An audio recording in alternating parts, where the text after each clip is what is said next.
All right. I hope everybody can hear me. We're 2 minutes past 9 o'clock. Thank you all for attending today's webinar. And I also want to thank all the speakers, including Vienna International Airport, Accor Hotels, CWT, and OAG, the corporate partners of Plug and Play Travel and Hospitality Program. I don't want to sound like a broken record here. Obviously, these are very unpredictable times, in particular for the travel industry that was hit first. And the idea behind this webinar was to share best practices with the travel folks, be it corporations, startups, or the investment community, and share best practices that go beyond just cost-saving measures on behalf of corporations or waiting out the storm. So it's our first stab at it. We're hoping to do more webinars like this in the coming weeks. What we've done at Plug and Play in the meantime is we haven't closed our doors. We've actually pivoted to a completely virtual platform. So everything we did in the past in person, be it selection days, be it expos or deal flows for our corporate partners, is happening virtually now.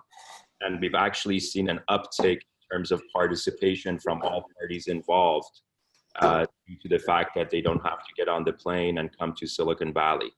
So for the time being, we're doing everything the same with virtually, and we're gonna definitely make it out of this crisis together. And we're gonna walk you through a few slides here from our side before we pass it on to our panelists. I will pass it on to Jordan to talk about the agenda, and then we have a couple of latest news slides to share with you, and then we'll have Saeed Amidi, the CEO of Plug and Play, give the opening remarks. Jordan, on to you. Thank you very much, and just echoing Amir's sentiment, we really appreciate everybody joining during this time. We know it's pretty difficult, but thank you so much. Just a few laundry items for the webinar. If you guys have any questions, use the Q&A tab at the bottom of your screen to post questions. And Amir and I are going to moderate the session. So during the speakers, when they're speaking, if there's a question we want to bring up, we will do that. And then towards the end, when the open discussion session takes place, you can just click raise your hand, and Olivia, our program manager, will unmute you so you can ask your questions toward the end there. But I'm just going to quickly run through the agenda. As Amir mentioned, after we go through our slides, our founder and CEO, Saeed, is going to say a few words. And then there's a minor change. Dr. Gunther Ofner, the CFO of Vienna International Airport, actually got called into the Ministry of Foreign Affairs this morning to help coordinate and troubleshoot bringing some Austrians back to Austria. So there's actually a minor change on his behalf. We're going to have Miss Rita Heiss, SVP of Finance and member of the board of Malta International Airport, joining, as well as Wolfgang Scheibenflug, SVP of Real Estate and Landside Management, representing Vienna International Airport for the first session. And then next will be Jeff Doan, Senior Vice President of Sales and Marketing for North and Central America at Accor Hotels. And then we'll have Patrice Simone, the CTO of Strategy and New Product Development at CWT. Thank you, guys. And finally, Vipul Nakum, Chief Product Officer of OAG, which will be sharing some insights. And since they're a data provider, they'll have even more information for you guys. But that's going to be the agenda. And then the next thing I'll talk about for Plug and Play, we have already started doing all these different webinars. Saeed will talk a little bit about the one on the left, which was with Matthias, the deputy chairman of Webasto, who were one of the first to get hit in Germany. But Saeed had about an hour-long webinar with him yesterday, just walking through the process, how they were able to react and get this thing under control. And then tomorrow, which is super exciting, we have over 1,300 people from around the world registered for this session. I mean, we have 12 startups presenting that are actually addressing COVID-19. So if there's any interest on any of your end to find some startups that are actually trying to solve and diagnose COVID-19 solutions, you can get that information there. In the middle, feel free to reach out to me for any invite or details for these webinars. And then lastly, on April 2nd, we're going to be doing a webinar focused on enterprise tech, since a lot of people are now working from home. We're going to be introducing some more startups that people can take advantage of during this time. But with that, again, thank you guys so much. I'm going to pass it back to you. One more thing, Jordan, our corporate partner OAG is also having a COVID-19 as it relates to air travel webinar happening tomorrow. So if anybody on the line is interested in attending that, please let us know as well, and we're more than happy to send you the details. Next, please. So the latest news, we put this together actually last night, and obviously it's trying times for the travel industry, and I'm not gonna read through every single bullet point here. I think the takeaway is that any stakeholder in the travel industry, be it hospitality brands, be it TMCs, be it airlines, have been hit by this thing like never before. Ryanair recently announced that they're actually suspending all their flights till June, and Ryanair being a low-cost carrier, obviously, and low-cost carriers historically have fared better during these trying times, but that was a big newsworthy item for us that we learned about yesterday. One part of the market that doesn't get much attention in the media is the tour and activity operators. And as indicated on this slide, 86% of them generated less than $250,000 in sales in 2019. So this is the part of the market that we think is going to be hit the most. And at least in the US with the stimulus package that got approved last night, we hope some of those funds are going to go towards these small and medium-sized businesses. Last but not least, the Tokyo Olympics. Everybody was expecting this to happen, but it was announced yesterday that for the first time in 124-year history of the modern games, the games are going to be postponed. And then we try to put together a positive signal slide. A lot of these signals are coming out of Asia, where the virus took hold initially on the hospitality front. And hopefully Jeff can talk about this as well. Hong Kong hotels faced their worst occupancy numbers in early February, but quickly after that, that was followed by a 30-day period of seeing a 270% increase in direct bookings, primarily due to domestic travel. A major Chinese carrier, and we're not able to let you know who, they haven't announced it yet, but they have said that they're expecting their entire team members to come back to work in mid-April, which is a very positive sign. We do believe that US and Europe tends to be a little bit behind China, 60 to 90 days. So hopefully with these positive signals coming out of the Asian markets, we can expect the same thing to happen within that time period in US and Europe. Shanghai, they are lifting restrictions on residents' movements, and 40% of China's tourist attractions are actually opened, and they're opening more every day. Last but not least, everybody has probably heard about this. The White House and Congress reached a $2 trillion stimulus deal. Some of the funds will be obviously allocated to travel-related companies who've been hit the most by this thing. So all in all, it's good to see positive signal coming out of places where this virus took hold first, and we're hoping to see the same thing happen in North America and Europe in the coming days. With that, I would love to pass it on to our CEO, Saeed Amidi. Saeed obviously has great visibility into all the different industries that Plug and Play is active in, as well as all the different geographies that we're active in. So he will be giving you a few remarks for opening remarks. On to you, Saeed. Thank you so much. Good morning from California to all of you. And, I very much look forward to better days ahead of us. If I can use my talk yesterday with Matthias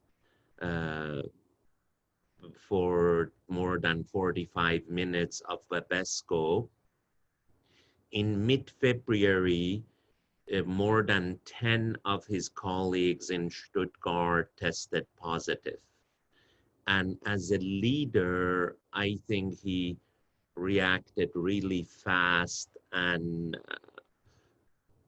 is much more positive today than only like 45 days ago. So my talk is, I would love if you guys want to see it. He had a couple of steps you must take. One was communication with authorities. Two is, they call it primary source of passing the virus, and how you isolate those people and the people they've been in touch with. And then external communication, because it was first case of it in Germany. And he said, we are now very famous, but they didn't want to become famous for being the first case. But nevertheless, he has done actually a booklet in about step 1, step 2, etc. And he has asked if we can share it with people who have it. And again, to tell you a little bit closer to home, yesterday we had our first case for our bottled water business in Spain, in Murcia. And Mateus' case study was really helpful. We isolated the driver who got it from his wife, who got it from a health care facility. And we washed down the truck and had him stay home for 20 days. And quite frankly, communicating it to the rest of the team in Murcia and the rest of the team in Spain was very positive, because it is going to happen. It's just how we deal with it is the most important element. As Amir said, Monday night, I spent an hour talking to our Japan office, and I must say I felt 10 times better. You know, we are thinking of measures, what we're gonna do if this stays longer, and the travel industry, unfortunately, is hurt the most. But in Tokyo, we were very pleased with going virtual. And in fact, more people are engaged with us than ever. Kyoto office was doing fantastic with our more than 10 corporate partner. And the surprise for me was our Osaka office that we have not opened. It's scheduled to be open in June. Every one of our corporate partners says, please do not delay it and open it in June. You know, and then I like reality. I have actually one of my Japanese colleagues here, Koji, and I believe this is the largest membership he has signed. It's $1.5 million over 3 years. And then he called me yesterday. He said, Said, when are you coming to the office to sign this? But the point I want to make is we will overcome this. You know, one of our best corporate partner is Walmart, and Walmart had their best month ever in top sales. We work incredibly well with health providers and pharma. So next Thursday, I am having a fireside chat with Roche and 3 of our startups in Munich who have been able to put a positive results in tracking the virus through different apps on the mobile. Because everybody who has a small symptom, the first thing they do, they call the doctor and go to the hospital. And quite frankly, that is not possible for hospitals and the doctors to answer every phone call. So we feel we could do a lot of screening with, you know, apps and with technology. But I just want to share with you our supply chain and logistic vertical is incredibly busy trying to provide product and services to the people in a different way. Our health vertical is unbelievably busy with Roche, Sanofi, Novartis. And then I will finish with this. We had an event in China. Usually we get 1,000 to 1,500 people, but we broadcast the event, and it was about being healthy and preventing the corona to move forward. And we had over 110,000 people watch the event. Again, if there is some silver lining or good out of this, is how we communicate together. I really feel the whole world is being affected, so it will unite us as people, as different religions, different ethnic background, and hopefully after we overcome this, it will become a better world, and we would care for each other, our community, our church, our schools more as we overcome this. And again, as a part of our plug and play community, if there is anything we can do, and we are sorry that the travel industry is almost like China, it got hurt first, and I hope you guys will be one of the first to come out of this as well. Thank you. Thank you so much, Saeed.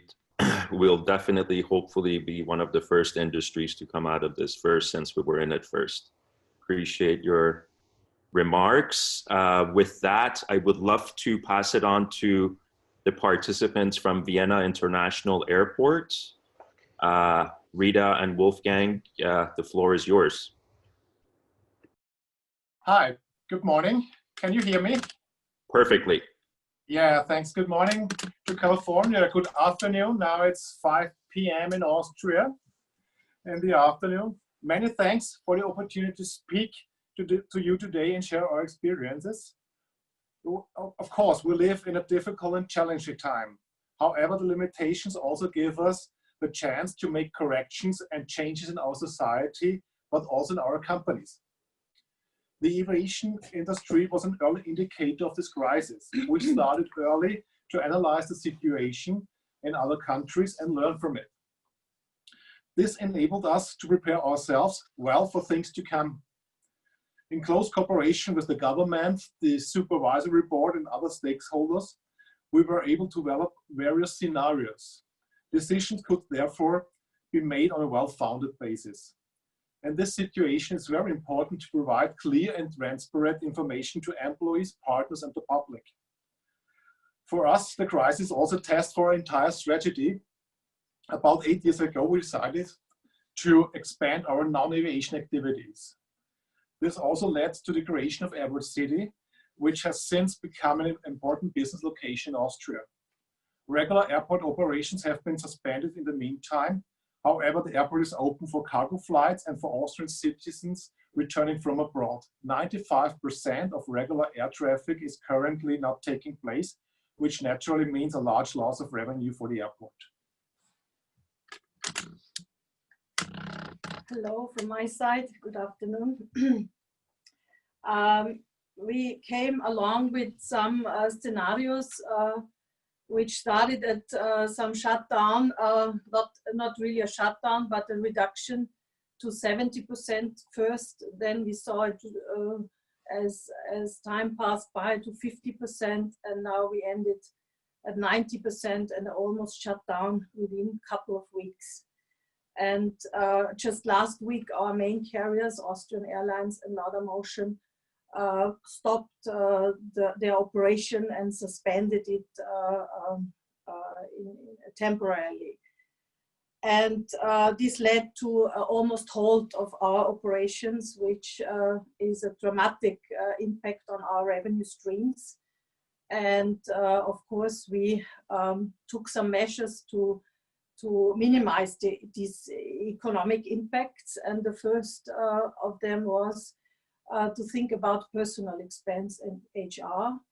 And there we implemented, actually, because we have a lot of staff members in handling segment and also security control, some reduction in the working time, and to keep, actually the aim was to keep the personnel there for the time after the crisis, because they are trained and they have their skills, and to set it up again, to bring it back, all that to the operation would last at least 2 to 3 months. We negotiated also this short-term work, and let me put it like this: the most important figure for our stakeholders and for our company now is the cash burn rate, which means that you look at how you can sustain the business, the operational cost, which is has to be as low as possible. So we stopped all the projects, or a majority of the projects, and to limit our expenditure. So that was actually also, we tried to save liquidity and to keep to ensure actually liquidity by deferring tax payments, which was offered by the government. We also tried to extend other community taxes, and other measure the government thinks about is to give guarantees for loan facilities. Yeah, let's say the most important thing is to ensure that the company works on this level as long as the crisis lasts. Well, I think, or we think, it's the key factor how we can adapt to a world after coronavirus. And so we are developing a lot of new business models. And so, for example, we started with co-working, with conferencing, with meeting, also with a health center, and that will help us in future to have more non-aviation revenues for the airport. And that's really the key to survive, or maybe to make a better business in future for airports.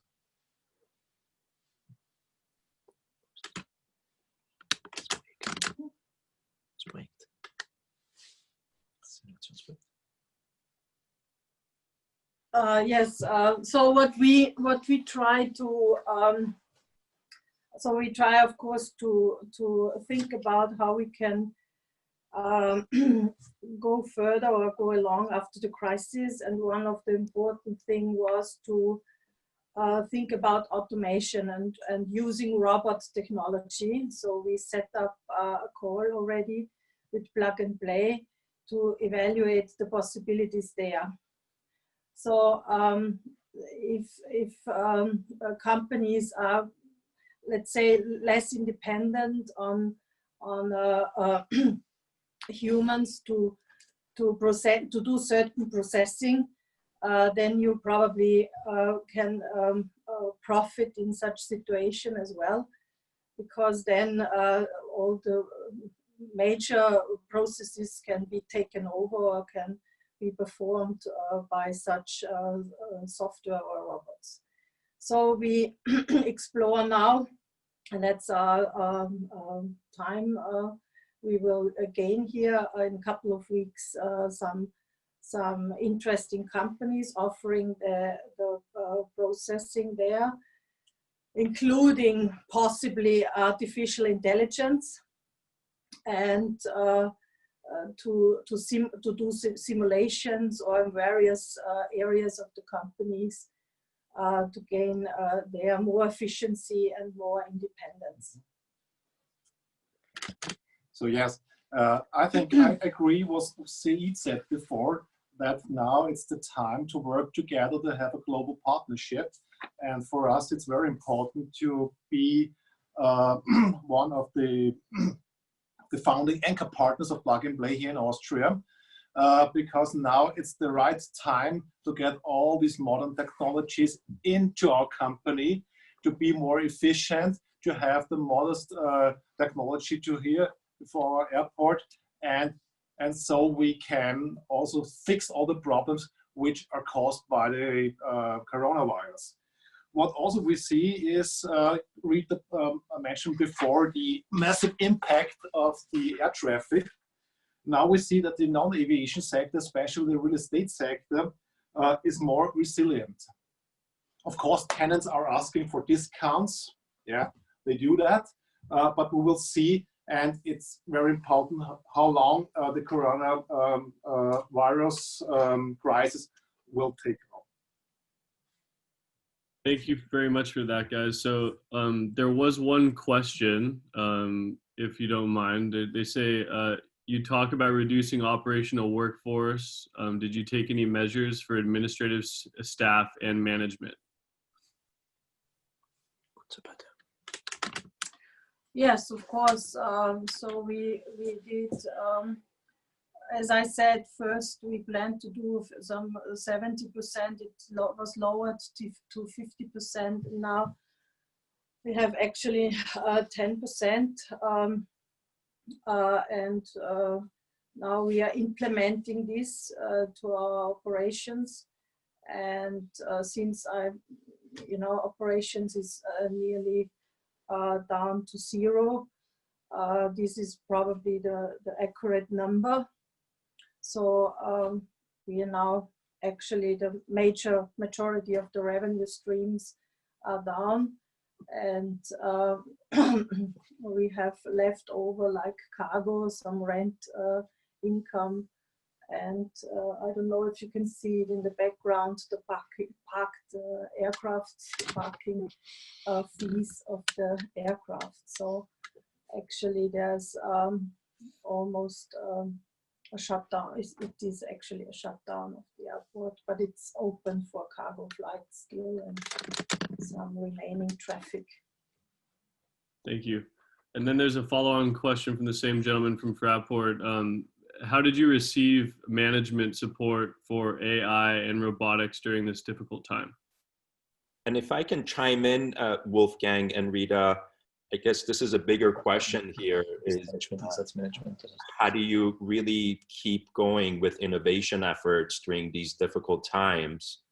And how do you get board approval for budgets and resources that are needed to focus on technologies like AI or robotics? And are you going forward with those initiatives? Yeah. I'm very glad to say that we have the approval for a budget for proof of concepts that will start in the next weeks. It depends also of the crisis, of course, but we are ready and we're on track to do that. For example, we started with Umadum, and a lot of more of companies which are introduced by Plug and Play, and that's the future. It's the key to be successful in the future. You know, something that we heard from one of our startups that went through our previous accelerator program for travel and hospitality, obviously it's a very difficult time for startups, whether you're looking to raise funding, whether you're looking to get customers under your belt. But one of the silver lining comments that was made by this startup that was doing phenomenal before this crisis, and their business development efforts have obviously taken a hit. The CEO said, Amir, there were so many projects that we wanted to work on before this crisis, but we didn't have the bandwidth to focus on them because our phone was ringing off the hook with potential clients. And now that the business development efforts have taken a hit, my team can actually focus on building our tech stack better, coming up with new features and adding more value with our tech offering for our existing customers and future potential customers. And I'm hearing a similar message from you, Wolfgang and Rita, that you guys are actually looking into opportunities. We're still on track, yeah? We're looking into opportunities that you may not have been able to before this crisis. Would that be the right assumption? Yes. Yes. That's perfect. And then there's one more question from Brussels Airport. How are you preparing for post-restart world, so post-COVID-19? And then do you anticipate any changes in health security procedures similar to the changes that were implemented after 9/11? I think we as an airport, we started very early with such information and measures. I think there are here and there some topics we will solve, but majority of people and employees were well informed. They were trained how to proceed with all these measures, and I think we adopted on a really early stage already. So I think we are well prepared to restart it again, and yeah, we will certainly use here and there the opportunity to improve something, but we did all this in a very early stage of the crisis. Actually, before it hit us in that way. Right. And then you guys expect any changes as it relates to health and security post COVID-19? As I said, I mean, we implemented a lot already, and here and there we will do something about the comments we got from the crew and from the teams. And for instance, we separated the teams, and to give you an example, very early, we for the security control teams, and we established also the handover of work in a different way. So let's say not do it in person, separate actually the teams in a really early stage to prevent the spread of the virus, and to prevent the operational shutdown, because this is a huge risk. And we detected it, we implemented it already, and it was working through the time until we shut down the operation. Got it. Rita and Wolfgang, again, thank you so much. I have one more question for you. And then for those of the folks on the line who don't know, Vienna International is actually listed on the public markets in Austria. And I'm sure Wolfgang and Rita, you know, your stock price has taken a hit in recent weeks. I haven't looked it up recently, but I would assume that's the case. I guess my question to you is, in the eyes of the public markets, obviously there's a lot of panicking going on as it relates to the travel and hospitality stakeholders. Do you feel like the recent devaluation of public companies, especially travel-related companies, in the eyes of the public markets, do you think there's over-panicking going on, or are the a lowered valuation of public companies justified based on what's going on across different stakeholders in the travel industry? Yeah, it's a difficult question. At the end, you will know it afterwards. But let me put it like this: in some extent, I feel it was an overreaction, because and it goes back to the uncertainty people had, because nobody knew. Or even now, nobody knows how this will end and how the world will look like afterwards. So I would say maybe we gain back the volumes we had before rapidly, or we don't. So it depends on the sentiment, it depends on the market, how the market will sustain or survive this. And what's the sentiment also of people to travel again, to pick up their travel habits again. And I think it varies between the different companies. So there are the airports, there are hotel chains. So I think it depends, but certainly there is a economic impact, and this is a heavy impact on all of us and all the industry. And the airport and the aviation segment was hit in the first round, and we will see what follows. But I think we all are uncertain about what will happen in the future and how we will bring back what we had before, and how long actually depends also on how long the crisis lasts. I'd like to add something. I think it's very important to see how the Asian market will develop in the future, because you have to know China is roughly 3 weeks ahead of Europe, and Europe is 2.5 weeks ahead of UK and the US. And so, especially for the Austrian tourist industry, the Asian clients are very important. And we try to find all market data and analysis how the Asian markets will recover. And that's very important. And I think China is a very good example how the problem could be fixed in the future. 100% agree, Wolfgang and Rita. Just one final question. We like to end each of these sessions on a positive note. And I know this may be a question that you don't have an exact answer to, but based on the market signals you guys are seeing, when are you hoping that Vienna International will start having operations on the aviation side again, meaning flights landing and flights taken off? And again, it doesn't have to be an exact number, but based on the data you guys have access to, do you have an estimate of when things will go back to somewhat normal on the aviation side? It's hard to say. We depend a bit on the airlines and also on the home carriers plan.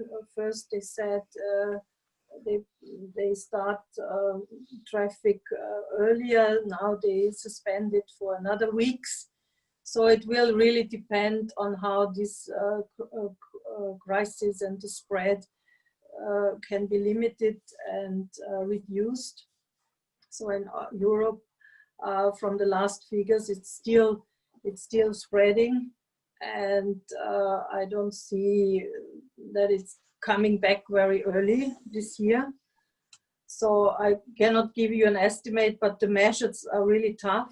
So I think depends also what the governments in Europe do, and what's the scenario to end the measures. And we can see a little bit in China already that they start to bring back these or to remove the bans from different areas, and we will see how successful they are by doing so.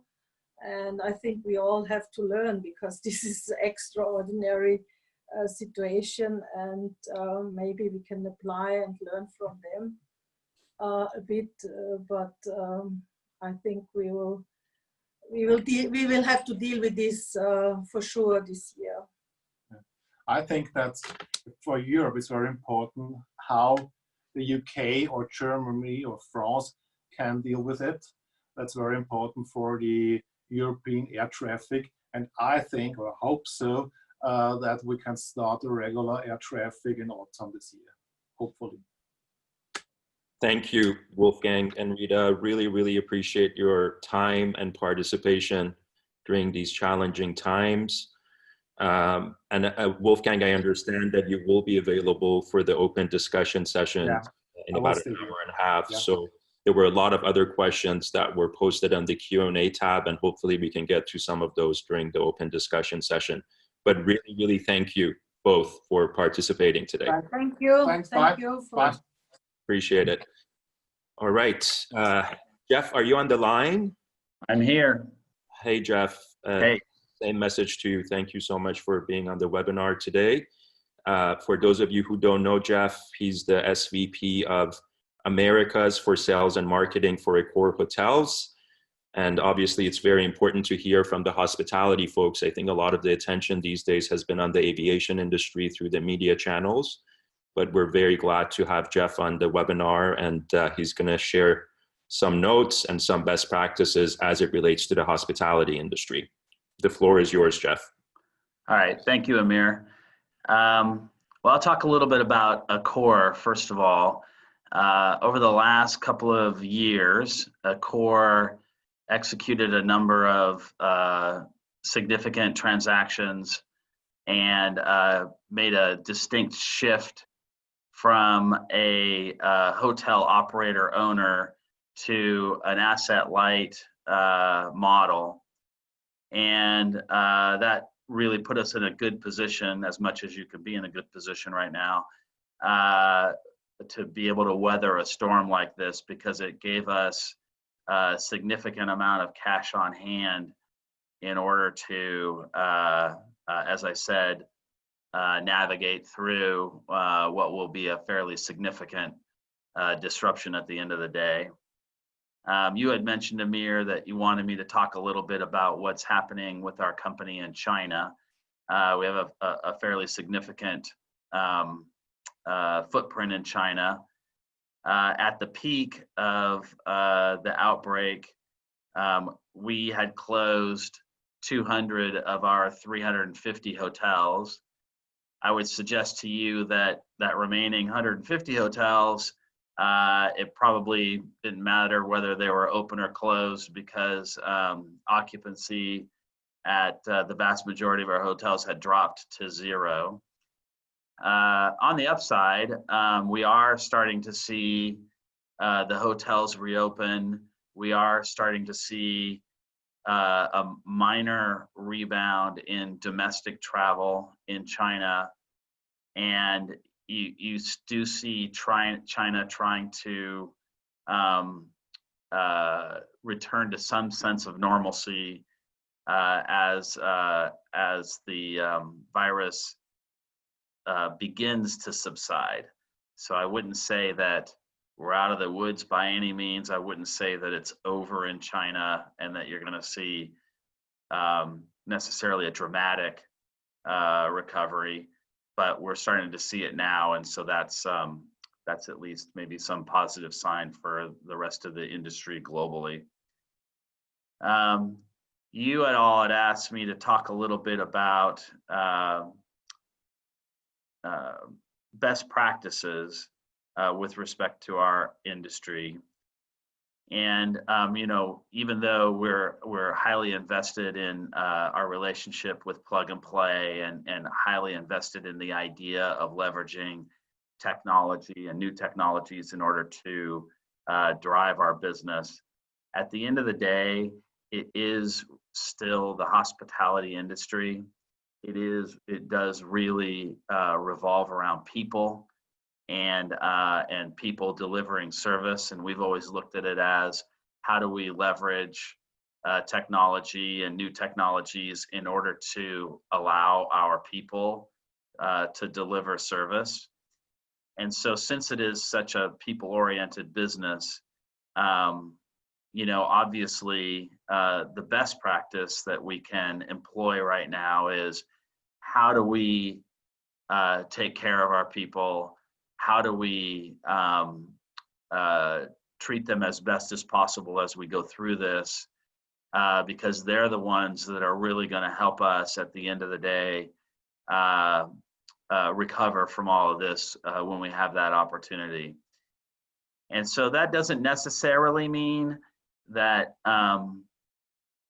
you can't deliver bad news to the people that you work with, or that you can't have them share in what is a very difficult time. But it's about looking them in the eye, working with them to help them through this as best as possible. And I find myself, because I've been through this a few times, Amir. I worked in a hotel in San Francisco during the '89 earthquake. I was director of sales and marketing of a hotel that had just opened during 9/11. I was in a role similar to the one that I have now during the economic downturn. So I've been through this, and the one thing that I came away with during all of those instances, what I saw how leaders reacted during those periods. And I'm fond of saying now that it's easy to be a leader when times are good. Now's the time when your leadership is tested. And now's the time where, people can go into hiding or they can step up and lead their organization. And so, I think we'll see proof points of that as we navigate through this. I thought then I would probably touch on a little bit kind of what we imagine is going to happen over the next little while in the short term. I will tell you, I'm asked this question daily almost now. And what I thought was going to happen has changed pretty dramatically, as each week goes by. So we're in kind of uncharted territory, and so I haven't been real good about predicting what's going to happen. But I'll tell you what I think today. First of all, I think the U.S. I think globally there'll be a recession. I think the U.S. will go into a recession. But I'll remind you, the definition of a recession is 2 straight quarters of negative GDP growth. So I have no doubt that we'll see that in Q2 of 2020, and I imagine that will also be true in Q3. So there's your 2 quarters. But I do believe that the recovery will be V-shaped rather than U-shaped. Meaning that we'll see signs of this virus either being addressed through a vaccine or dissipating because of social practices, and I think once that happens, then there will be a bit of a rebound. I'll mention later. I'll have an asterisk next to that, which I'll mention at the end. I think in the U.S. and North America, it may recover even quicker than what we're seeing in China and Europe. And I only say that because, China was the first to go through it. And so they had to struggle with it so much more significantly than everyone else had. We can learn from what happened in China. We can learn from what happened in Italy and in Europe, and so maybe those learnings will help us recover quicker than maybe what we're seeing in China today. I've seen a lot of people show graphs nowadays that show where China was, in the 3rd week or the 4th week, and where the U.S. is in the 3rd week or the 4th week of going through this.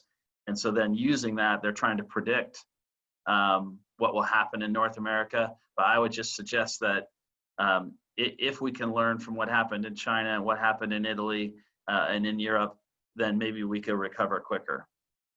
People, though, are first and foremost selfish beings. And I think we're also seeing signs of that. And so when I say we need to learn, this whole idea of social distancing, the whole idea of staying in your community, the whole idea of taking the necessary precautions, washing your hands, all this nonsense. I think I live in California. I think we all in California saw signs of people that just were not paying attention to it. I think we see it in New York. We saw it in Washington, D.C.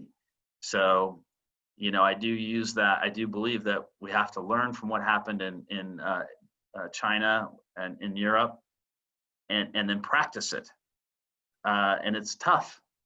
It requires people to have a certain amount mental toughness in order to resist doing some of these things. Particularly, I have 3 kids, and it's fine now. We're in like sort of week 2 in this home confinement thing. But I keep saying to them, what's it going to be like in week 8? And that's when we're going to have to show our resiliency. But anyway, if we do learn from that, then then I think that we have an opportunity to recover quicker than maybe other parts of the world, just because of our ability to learn from what happened. In terms of the recovery, I imagine that it will start at the eco mid-scale level. It will start in suburban markets and resorts as opposed to urban markets. I think that urban markets are going to have to recover more quickly. I'm sorry, we'll take a little bit longer. I think people are going to be, there's going to be a fear factor with respect to urban markets that you might not see in suburban and resort markets. And then, and I think it'll be maybe June, maybe July, where we start to see the opportunity to begin to recover. And then the last thing I'll say is that I do think that the world will fundamentally change, though. A lot of people are saying that they believe that, just bounce back, go back to business as normal. I don't think that'll be the case. I think that Saeed said it at the very beginning. He's hoping that when we come out of this, that the world will be a better place. And I think that people will evaluate their priorities as they go through this, and hopefully there will be positive change.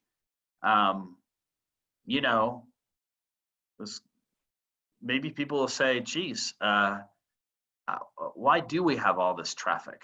Why do we have all this pollution? Why are the oceans dying? And I think through all of this, maybe we'll learn some things about how to take care of our environment and take care of the world around us, and even in our local communities, take care of one another. And possibly over the last several years, people started to lose sight of that. Anyway, so that's kind of my summary of my thoughts right now. I'll turn it back to you, Amir, in terms of see if there are any questions. Thank you, Jeff. Definitely inspirational words that goes beyond the business world. And I think you're seeing that a lot of people who consider themselves to be frenemies, they're actually collaborating with one another, and conversations are ongoing. And hopefully that will be one of the good things that comes out of this crisis.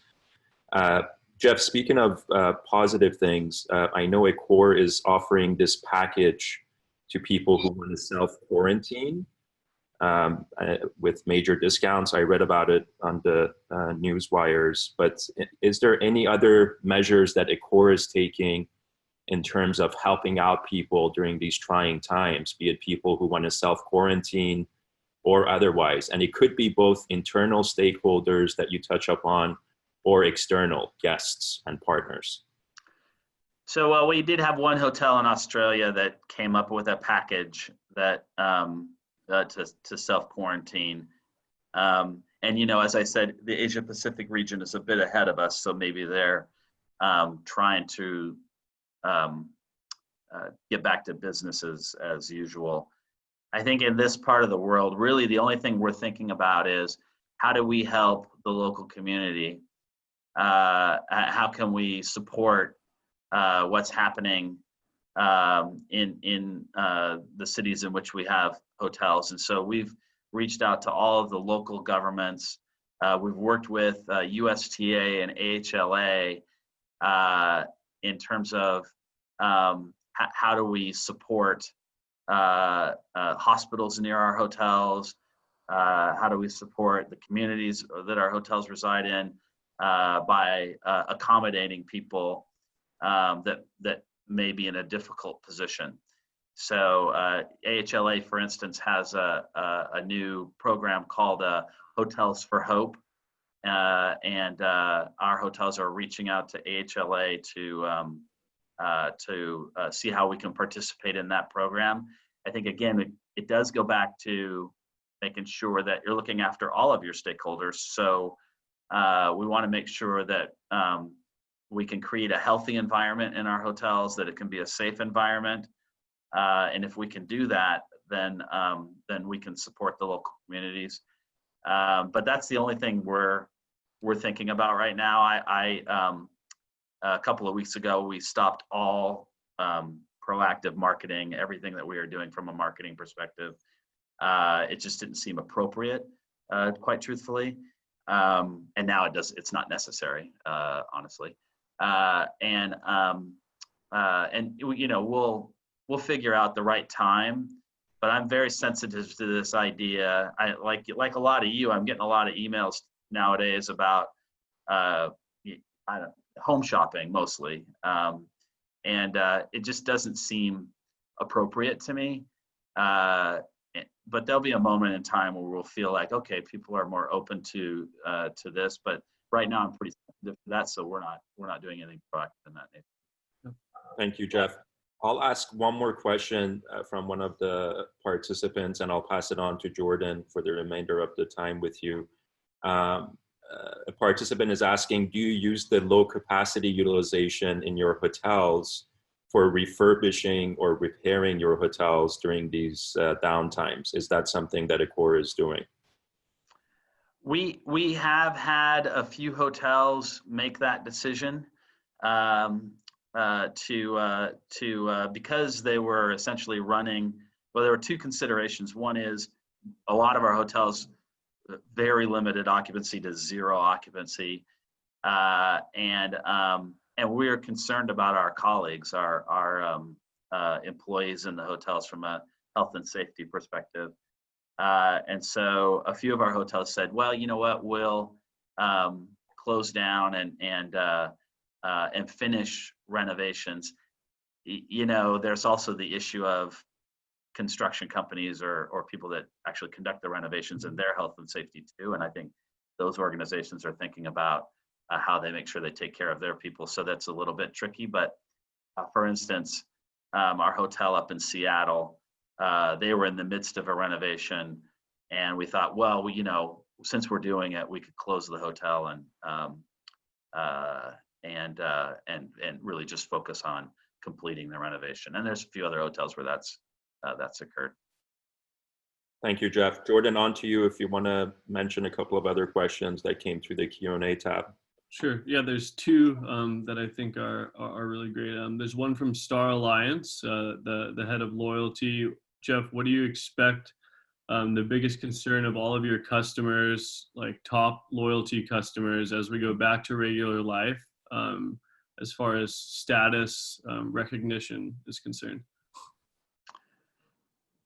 I think that they want to make sure that they retain the status that they had, and you know, I think probably every loyalty program out there took a stab at it, as did we, what we might do with respect to trying to honor their status. I think there'll be more iterations of that as we progress through this, because we want them to have the status that they had before too. Right. And so, you know, it's funny.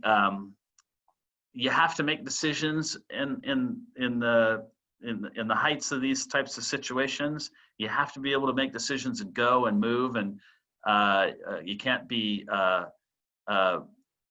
suffer from paralysis from analysis. And so, you know, we've done that, and we've just decided, well, we'll do it, and then we'll look at it again in a month and see if it was the right decision or we need to modify it again. But I think that's how we're looking at things. That's helpful. And then Mauricio asked a question: what is Accor's general strategy regarding SaaS startup partners? Are you maintaining, pausing, or cutting those partnerships? I would just say on kind of all of those fronts, we were forced to pause and really focus on the core of our business. And I think we set some timelines with respect to that, but it's a little like what I just said. We have to then stop and look and reevaluate and decide when we're going to pick it up again. Mm-hmm. And hopefully it'll be a short pause. Got it. Okay. And then there's a question from Vienna International Airport. What will hotels look like in the future? Like, will they be different? Does design information systems need to adjust in the fear of infections? And what will we need to do if guests are coming to hotels and they might be ill in the future? Yeah, I could, and when I talked a little bit about, the world changing in a fundamental way, Matt, I always, a simple thing, this is not so fundamental, but, a simple thing after 9/11, at every airport, you had to take your shoes off in the United States. And that was just a change that occurred because of what happened at that time. There will be these sorts of changes to our business as a result of this as well. I think there'll be a significant focus on cleanliness in our industry. It's always been a bit of a priority for us, but I think even it's been even heightened for us. But I think across the industry, this idea of cleanliness and the ability to address situations like this in a more proactive way will become kind of part of our DNA. And I don't know that that's just the hospitality industry. I think that's just kind of in general. And who knows what other changes will come as a result of this. If it is V-shaped and it is a quick recovery, people are real resilient and have short memories. And so then maybe it wouldn't have as much of an impact, and particularly if there's a vaccine is created more rapidly than we think. Mm-hmm. But if it continues on for a while and there are further repercussions, then probably there'll be more dramatic changes to our business. Got it. That's really helpful. Thank you, Jeff. Again, I know you're extremely busy with internal stakeholders and external. Really appreciate your insights and, again, your talks that went above and beyond business initiatives. Us going back to being humans was, for me personally, very, very inspirational. For me, the takeaways is what you mentioned about this suburban properties and resorts recovering first was very interesting. And then also, the timeline that you think things will go to semi-normal. I think it's going to be a long while before we go back to a month ago or 2 months ago. If I heard you correctly, it's going to be sometime in late summer or early autumn. And then the V-shape that you mentioned for me was very interesting as well. That gives a sense of optimism, I think, to all the stakeholders in the travel industry. Thank you so much, Jeff. Yeah. Really appreciate it. Thanks, guys. I mentioned to Amir a little bit earlier, I'm going to have to duck out because I have other meetings that I have to attend to, but I appreciate you including me in this. Absolutely. Thank you, Jeff. Yep. We'll be in touch. Thank you. All right. Patrice, can you hear us okay? I can hear you. Can you hear me? Perfect. For those of you on the line who are not familiar with Patrice, he's part of the CWT team, one of their CTOs, and we've had the pleasure of knowing Patrice for a number of years. CWT was one of the first partners to join the travel and hospitality practice, and Patrice has always been heavily involved with innovation efforts on behalf of CWT. So we're very excited to have you on board, Patrice. Obviously, hearing from the TMCs during these challenging times is very, very important. And with that, the mic is yours. Thank you, Amir. And so I wanted to start, I saw a question that I thought was very interesting, and it said, corporate partners are trying to reduce their costs to the maximum and cutting spending in innovation. I'm a corporate partner, and I think what's happening right now is I think it's almost a moment of truth of your innovation strategy. So either your innovation team is able to create value in revenue for the company or not.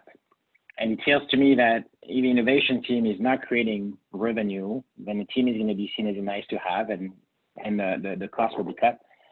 Or if the team is able to create value in revenue, I think the team, is not going to be cut as much or even could be expanded. And just to give you an idea, last year for CWT in our innovation and new product teams, we generated around $37 million of revenue with the work we do on new products and innovation. And that to me does validate a lot of the work we do with plug and play as far as getting that strategy of working with startups. Because the beauty with working with startups is we don't do any in-front investments. We're not saying, hey, here's like a couple $1 million and go figure it out. What they do is they actually bring a product. Usually we do a deal with a revenue share. We take very little risk financially, but the reward can be substantial if we pick the right startup. So I saw that comment and I thought it's a very interesting, it is a moment of truth a bit for your innovation thinking and innovation strategy. Innovation for us at CWT has to mean we're creating value and we create revenue. So coming back to the discussion and best practices, definitely COVID-19, the crisis of our lifetime in the travel industry. And I think honestly we're still at the beginning of it. It was amazing to see how fast traffic went down. So from normal ratios to almost a trickle. I think it only took like 3 to 4 weeks for this to happen. So I think it's a little bit difficult to give best practices. So I thought hard about what can I share with you outside of cost-cutting exercise, as well as keeping our employees safe. But I thought 2 things that I wanted to share. First one was or is based on keeping a growth mindset. And what I mean about that is the fact that every day we get the news. There's always something new every morning, and we need to think about instead of the impact on our business on the cost side, we need to understand what opportunity that can trigger. And I'll give you a couple of examples there that are direct consequences of a crisis, but on the good side, positive way of generating incremental revenue for our company. And I think the second one other philosophy we have in the company is, I call it to go above and beyond. And go above and beyond to manage our clients and customers, because what's going to happen at the end of the day is that they will remember what we did for them. And they will remember for a very long time.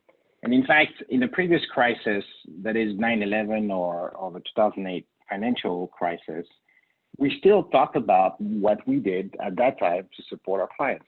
And we know that in the next 2 or 3 years, every conversation is going to start by, do you remember that crisis in 2020? So what did we guys do to help you? And so I will give you, even if for us it's not revenue generating actions, we have to go above and beyond to support our clients and travelers, because they will remember what we did for them. And it will create a bond, a better relationship, a new loyalty. And when one will get to, renewal accounts or renewing accounts or an RFP, you'd be amazed that they will remember what we did for them. So let me go back to growth mindset first, give you some example of what we've seen of opportunities. And I think what's interesting in this crisis is how it moves week after week of different opportunities. So I'll go with the number one that we've seen is what I call unused tickets. In a normal year, normal times, a company, a big corporation would have around 2 or 3% of their traffic on the air side as unused tickets. And so we, as a TMC, we offer the service of managing those unused tickets. Think about, in the size of a business, 2 or 3% may represent like $300 million of air tickets. But in the last 4 to 6 weeks, pretty much the entire business that's out there has been canceled. And so pretty much 70 or 80% of those tickets are non-refundable. 20% are refundable. And suddenly, out of nowhere, we have hundreds and hundreds of millions of dollars of unused tickets to manage. And so those unused tickets are currencies that's worth money. And so a little bit out of nowhere, suddenly we have to ramp up our efforts in that area. We have to explain to our clients potentially that those who didn't have that type of product to manage their unused tickets should have it today, because there's a lot of revenue at stake for them, savings at stake for them, potential revenue for us. So it's one of the, you start the crisis, you realize all those cancels, you don't make any money on the cancel, but you realize that managing unused tickets is going to be very big in the next 3 to 6 months. Another example on a growth mindset is some of the products we have deployed with the startups. We have one in mind, which is called YAPTA, that's just been acquired by Coupa. And YAPTA is specialized into tracking airfares and hotel rates. So every 6 hours, they check this better airfare, better hotel rates. And because of a huge volatility in the market at the end of February, early March, clients saved, they had record savings at the end of February, early March. So clients were extremely satisfied with the fact that they could get something out of the volatility of the airfares and hotel rates. And for us, again, it was also another opportunity to bring some incremental revenue to the company. Now, obviously, the cancel will stop because we'll go into a mode where there's going to be little to no traffic. So what's next? What can we do? And so I think we're thinking really hard in this growth mindset. Shall we stop everything and pick it up in 3 months and see what happens? Or shall we continue or even accelerate deploying what we think are new products, more clients, even if there's a trickle of reservations in the pipe? But once the business comes back, then those clients are set up and we know that the revenue is going to come. So I think we decided in the company to continue our implementations of future products, even in some cases accelerated.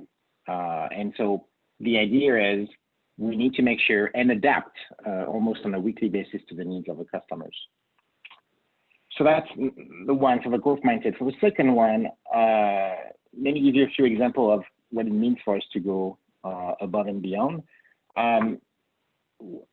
One thing that was amazing in this crisis is that pretty much daily there were travel restrictions, right? We all you were on a flight to go to Paris, you were on a flight to go to Tel Aviv, you were on a flight to go somewhere, and suddenly there's a ban, restrictions, or something like that.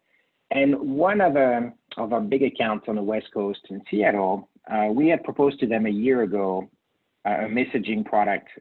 So, you can reach an agent, a CWT agent by email, by phone, but we also had a product to reach agents by instant messaging. And they looked at it and were like, yeah, that's nice. It is a nice to have. In the midst of a crisis, they realized when the United States decided to ban the European routes, they realized they had a lot of people in transit. And so they asked us to be able to deploy that product in 24 hours worldwide. And that's something where we thought hard into it, and we thought, that's a delighter. That's not going to bring us more money, but because the traffic is low, but the impact for that client, knowing that all their travelers worldwide will be able to ask a question and say, hey, am I in trouble? Can I take on that flight? Are there restrictions impacting me? That was an absolute delighter. That's the kind of things I think that makes a difference. The kind of things when we go again to the renewal, we'll keep talking about it even in 3 years, 5 years from now. Another example I can think of is an energy company in Houston that did ask us to go above and beyond to get their people from certain markets when the markets were still infected with the virus. So we're not a relocation company. That's not what we do. We do air and hotel bookings on behalf of corporations. But if a client comes to us and they say, I have 50 expats, their family, please, go and relocate them from this country to this country where they're from, then we'll do it.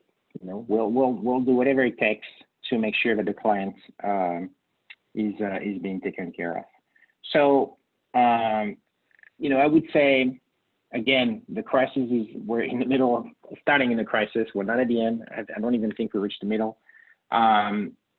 It's hard to have best practices, but I think at least in my team and in our product department, we're thinking really hard about growth mindset, always keep and think about the opportunity almost on a weekly basis of what we can do to earn that extra dollars and that extra value for our customers. And I think we really don't pay attention to the spend when it matters about going above and beyond for our clients and our travelers. We have to create the bond. We have to make sure that the loyalty is there, and we have to make sure they look at us back thinking, we as a TMC brought them the value in the worst of times. Thank you so much, Patrice. You know, I would say from the plug and play perspective, we're trying to do the same things, going above and beyond. And I think this webinar is one of those things that we thought could be beneficial to the industry. And we hope to do many more of these for, I would say, corporate partners as well as non-corporate corporate partners in the future. I think it's a time that all of us need to go above and beyond to help out the industry.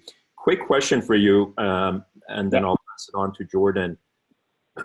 So I remember the dot-com boom days and the bust days when everybody was saying nobody's going to get on a plane again, business is going to be done through video conferencing, and hotels are doomed, and airlines are doomed. I remember those days vividly, and obviously that wasn't the case. Business was being done as usual. People still traveled. Face-to-face meetings could not be replaced with video conferencing. But right now, I would say in the context of plug and play, at least because of the current environment, we're doing a lot of things virtually. And we're learning that there may be some services that we could actually continue providing virtually to all the stakeholders, be it corporations and startups. And doing it virtually actually would benefit all the stakeholders involved. And I'm assuming all businesses are going through this process right now, and maybe the way business is done a month ago may change the way business is done 3 months, 6 months from now. Can you touch upon that? You know, as you're in touch with your clients, many of which are Fortune 100 companies, are you seeing signals that some of the business travel that took place in the past is perhaps going to change to virtual platforms for cost efficiency and operational efficiency purposes? So what you say makes complete sense to me. So, you know, we have experience of the previous crisis and what was changed after the crisis. When 9/11, for example, was a huge change into the online adoption. The 2008 crisis was a change. We started to see the movement to go from to go to WebEx, to go to those Zoom, to go to video conferencing. I think here the crisis is 10 times the size. I think it will have a huge impact on people's behavior. I don't think we're yet into understanding the impact of the future, because right now we're still in the middle of a crisis. I think about the last 3 weeks, 30% off for like 3 weeks. So I think people are still looking at what the hell is going on. But I think you're right. I think the behavior will change. I do think that working from home will be a lot more common. Using video conference will be more common. Now, I think someone said that this morning too. People will forget. I mean, it's not like we will be thinking about that all the time. And I think you saw 9/11 online transactions went up, and then it started to plateau. In some countries, it went down. It is, every crisis will bring its lot of changes, and I think we'll see what happens here. But I do think that working from home trend as well as the video conference will be a bit more predominant. That would be my guess. Thank you, Patrice. Just one more question from my side. Jeff from Accor Hotels mentioned that they put all marketing initiatives on pause for various reasons. So I guess my question to you and CWT would be, when these marketing efforts are on pause, how do you actually keep in touch with your clients, as you mentioned, and try to go above and beyond the contractual obligation that CWT has with existing and future potential clients? Yeah, so I think the marketing function does make sense. I think there's two tools to handle during the crisis to lower your costs. It's the salary reduction and the leave without pay. So it makes sense to take the divisions with less impact in the next 3 months at a high ratio for leave without pay. On the other hand, you want to keep some of the functions well staffed to be able to handle the clients, to be able to follow up on what I was talking about if you need to have emergency actions in some markets. So you cannot reduce every function the same. It's not like an order you take off, 70% across the board for everybody and that's it. We have to selectively invest in our products, and we have to also selectively choose who's gonna stay in the company. Sure. All right, Patrice, question over here. Jeff mentioned that this might kind of turn around and start seeing, I guess, a light at the end of the tunnel towards the end of the summer. But when do you think business travel might start coming back to life? And are there any geographies that you think will kind of start moving quicker than others? Well, if I knew the answer, it would be great. But I think our forecast, I'd say early Q3, which is, I think, is the same thing as Jeff. I think after the summer, we should start to see some rebound. I think the question is also, what's the intensity of the rebound compared to what we had at the beginning?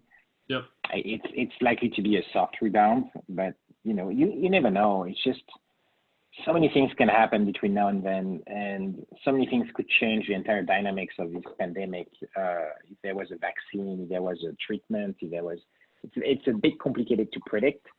I did notice, I talked to a lot of startups recently and trying to keep, the discussion alive, making sure that they're doing okay. And I realized a lot of them make very long-term plans. They're looking at a crisis that lasts 18 months, that lasts 12 months. And so I was joking this morning with one, and I was saying, well, if it lasts 12 months, I don't think there's going to be any travel industry on Earth. But I think it's probably the most reasonable assessment is to say early Q3, and then depending on the actions of the different governments, depending on potentially cure, things like that, it could go either slower or faster. Got it. And then Patrice, like you've been working with startups and technology providers for years. Like what kind of advice do you have for the startup community? We have, I'm sure, about 100 entrepreneurs dialed into this. Do you have any advice for them? I have a lot of advice for them. But I do think that what I really like to do is I like to make a deal and get the results after the deal. I think a lot of people stop at exploring, contracting, but the most important in what we do in life, especially working with startups, to get the results. Like I said at the beginning, if you get the results, then suddenly the company will look at this work of working with startups to be essential, very good, high growth. You have to have this, you have the results. And so often it is hard to explain, even within our company or outside of our company, to say what matters is not the idea, what matters is not the pilot, what matters is that at the end, whatever you created, it creates value for your clients and yields results as far as revenue is concerned. It's the end result that's the most important. So I'd say concentrate on the end result, because as of today, all the third parties and the startups we do business with create revenue. And if they create revenue, then in this crisis, they're safe. I mean, that's, even if we get a lull for 2 or 3 months, the most important is that we get the results. Right. And then one more question. Now more than ever, with like people working from home, virtual tools like video conferencing, virtual meetings, remote work technologies are going to be more and more relevant. How do you think that's going to actually affect business travel post COVID-19? I think Jordan, Patrice touched upon that with the previous questions. Mm-hmm. But I want to rephrase the question, Patrice. You mentioned for one of your clients on the West Coast who asked for this, I guess, platform or app when they had team members overseas, and they wanted it within 24 hours. So I like to think with every challenge, there's some opportunities that arise. So in the context of TMCs or CWT in particular, are you seeing signals from the market that you were not seeing that could actually help CWT offer new services or enhance services to your client base in light of the COVID-19 outbreak? I think it will happen. I think we're still, in the middle of the aftershock of the crisis, but I think in the next few weeks and months it will happen. That I think we'll look into, again, the new problems that will arise for our clients and solve them. To Jordan's question, I think I look at myself. I travel a lot. Well, not now, but I travel a lot, and I do a lot of WebEx. I love to see the person I'm talking to because I think there's a lot more signals, and we can listen to you. They don't multitask and all that stuff. And so I think video conference is a great way to communicate with someone. I think it's better than a phone call as far as I'm concerned. At least I know what the person is doing in front of me. It doesn't mean I'm not going to travel. So often people say, well, if they work from home and they use video conference, that means they're going to travel less. Yeah, maybe. But it's not a given. I mean, it just you use the tools that you think are the most efficient for you to do your job. We after 2008, I think we saw that trend. A lot more corporations were online and then doing video conferencing. But the corporate travel business still grew by healthy margins year after year. It's another tool. Think of it. I mean, we can't predict what's going to happen, but it's another tool. Right. Thank you, Patrice. Really, really appreciate it, and I've always appreciated your knowledge in the context of innovation and digitalization, and obviously in the context of TMCs. And I believe you said that you have to drop off for another meeting, but really, really appreciate your participation today. Thank you so much. Thanks, Patrice. Thank you. We'll be in touch. Vipul, can you hear us? Yes, I can. Can you hear me? Excellent. Just a quick introduction. Vipul is the Chief Product Officer at OAG, one of Plug and Play's corporate partners. And for those of you who don't know OAG, I will let Vipul provide a quick overview of who they are. But one of their primary offerings, I would say, to not just travel industry stakeholders is data. Data across flight schedules, airport stats. And I would say in the current environment, Vipul, data has become even more important than it was, I would say, at least in North America about a month or two ago. So we're very excited to have you on board. And I believe you're going to be sharing some slides with us. That's right, Amir. Thank you very much. I'm delighted to join you. Hopefully, it could have been in different circumstances, but thanks for Plug and Play to give us the opportunity to participate here. I have some slides only because we, as a business, have lots and lots of data. So you could just acknowledge once you see something on screen. We can see your screen, Vipul. Okay, excellent. Well, thank you very much. So, there's a lot going on at this point in time. And I'm sure we're, and like you, are hungry for a lot of data, insight, and hopefully some hope as to when is these things going to change. So we know there's change at the moment. We know there are going to be lessons learned through this period. But then when do we recover? So, there's no denying it. The impact of COVID-19 has been staggering across the industry. And we sit at the very heart of this, and we work with many of you, perhaps on this call already, but many of the sectors that are probably represented here in this audience. And I'm going to take you through some insights, also share some thoughts on the future, where we're seeing some green shoots, perhaps, and some of you mentioned that before, but how businesses are best shaped up to bounce back. So we're going to talk about some of that. So before I dive into our data, some of you are already familiar with OAG. You understand our history and our expertise in the flight data market. But for those of you who are not familiar with OAG, we've been doing this for over 90 years. We've been serving the air travel ecosystem, primarily airlines, but with selling tickets, distribution, and then analysis around the schedules around the world, the status, and so on. So, These days, that's very much different. We're very much technical led or technology, which is powered by all data. We get all of our data from the airlines, the airports, governments and industry bodies and GDSs, for example. We process all that information, and the data in the middle where we talk about changes and updates, that's understated right now. So typically, in any given day, we process 120,000 schedule changes inside our database.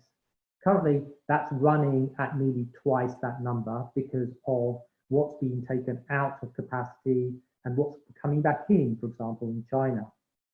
And all this data is supporting a number of different use cases. So as Amir mentioned, we're serving the OTA industry, the TMCs, but also, for example, refueling companies, the automobile, the limo services, and so forth, and governments and educational resources. So we're serving all of those. Now, first and foremost, when we saw what's going on in the marketplace, clearly our first reaction was distress in the industry, distress in the ecosystem. What does it mean for us? First place we went to is what's the health and safety situation with our staff? We moved quickly to remote working, trying to understand what's going on in their families. They're all babysitting as well as doing their work, but we are 100% remote, and we continue to operate globally. But the other part of this is what Patrice mentioned, which is the growth mindset, which is really interesting for us because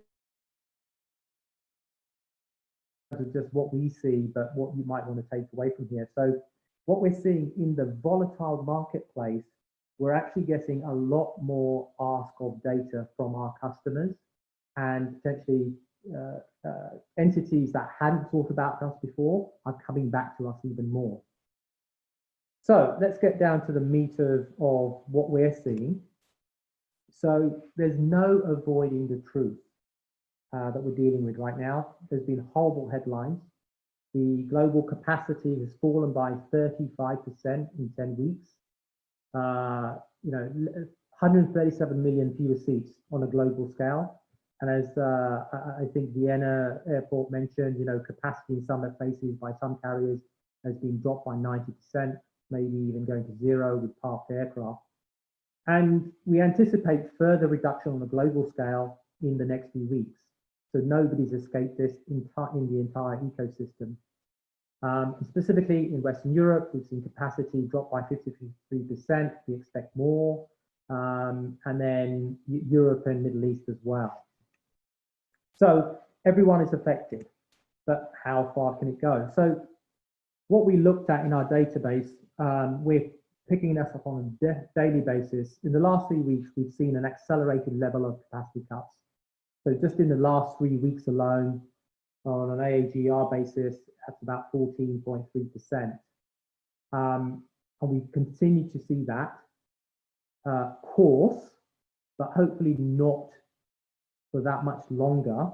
And tagging onto our hope statement, I'd like to kind of step through what could play out in the future. We believe that this is going to bottom out by the end of April. And why do we believe that? Is because if you look at the geography and the heat map we have here, comparing where the capacity that's been removed is shifting around the globe. Before, the capacity was held back in the China region, and the domestic capacity is increasing in China, not to levels as you'd expect, but that shift is happening and it's traveling west. So it's heading to Europe and it's heading into the Americas. So it does mean that improvements and market stimulation, it will be staggered in some places before others, but we do anticipate the bottoming out at this point in time based on what the data is telling us at the end of April. But then you get in the question of what is the recovery cycle? Is it a V recovery or is it a U-shaped recovery? So the only place we can look to as to where there is any signs of recovery is China. So let's focus in on there. So China, as you know, first in, first out. It was we saw dramatic cuts Capacity reached its lowest point in the 5 weeks due to the event. So I think China is the market to watch as an example, as a proxy for other regions as well. So they are, we believe, the first likely to pick up, we think, and we can learn from them. So where we've seen is in China, domestic capacity is picking up because of government restrictions being released a little bit. We're also seeing cargo rates because clearly we're seeing freight wanting to be shipped around the world as well as domestically. So we know a lot of entities are looking for cargo, and logistics firms are looking for cargo availability and how to get their freight not just shipped domestically and potentially around the world. So that's going to open up as well as a starting point. And then we potentially see international travel being opened up as demand comes back online. So we track demand information, so we have some booking data as well as schedule data. And what we're doing, we're looking at our data from a machine learning perspective and comparing status information against schedule information, looking at booking data to see whether the green shoots could be easing things up overall. So what can we learn? So we believe the domestic market in every region, particularly the larger countries, will open up. That's relevant for China, that's relevant for Americas. Domestic is a tough statement for Europe, right? Because there's a very much little on a large scale travel. But we should expect capacity overall to return to rates seen in China. There were excessive demands, will follow, but not immediately. We are seeing early signs. And I think governments can do something to stimulate demand. So for example, removal of taxes potentially will help. Some aggressive pricing from airlines will ease up, open up demand as well. But more than that, we do believe the landscape for airlines will be very different because there will be some distressed companies, there will be some consolidation, we'll see some ownership changes as well. And what that creates is opportunities for airlines to develop new routes, think about their network planning in a slightly different way, based on where they are placing and using their aircraft as well. What that means is for travel distribution partners, if you think of TMCs and OTAs, that's a new opportunity. So how do I capture the audience and where can I serve those? So we've got examples of, for example, Patrice, you were mentioning one of your customers asking for an alert capability to be deployed in 24 hours. Because of the demand for data, we're looking at how our services and how we can offer more information. So while we're not strategically changing our direction in terms of our roadmap, we're actually doing some more thinking around where do we pivot, what do we sequence in terms of what we make available to our customers overall. So how long will this capacity impact? How long will this be an impact? So we ran some scenarios, just looking at China, looking simple models. So we've assumed that capacity, based on what we're seeing, will bottom out at the end of April this year, by which point the capacity will be down to 30 million seats by a week point at that point. But going forward, we anticipate, in a best case scenario, capacity could recover to equivalent to the January 2020 numbers by the end of November this year.